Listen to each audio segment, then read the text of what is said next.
আলহামদুলিল্লাহ, অনেক আপনজনের আছেন, তারপরেও যেহেতু জানাজা আমরা সময় না নেই। এখন তার ভাই, একটাই ভাই, ছোট ভাই মুজিবুর রহমান, তার নাম ছিল আজিবার। মুজিবার দোয়া শিখেছে ভাইয়ের জন্য। আমার ভাই যদি কারোর কাছে কোনো অপরাধ জুবাইর থাকে কয় তাহলে তাকে মাফ দেবেন আর সবাই তাকে দোয়া করবেন। কথা বলতে পারবে না। কেউ যদি কোনো ঋণ থাকে তাহলে জানাবেন, আমি সমস্ত ঋণ দিই।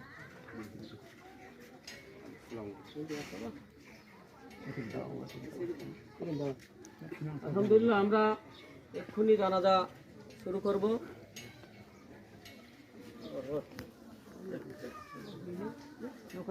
একজন একটু দোকানে আমরা সকলেই জানি জানাজার নামাজ ফরজে কিফায়া, চার তাকবীর সহিত কিবলামুখী হয়ে এই ইমামের পিছনে আদায় করতেছি। আল্লাহু আকবার, এটাই নিয়ত। আমরা এখন প্রথমে নিয়ত বান্দার পরে আমরা সানা পড়বো, সানার সাথে জাল্লা সানোয়াকা এই শব্দটা বেশি বলবো, তারপর দুরূদ শরীফ পড়বো, তারপর দোয়া পড়বো, তারপরে আমরা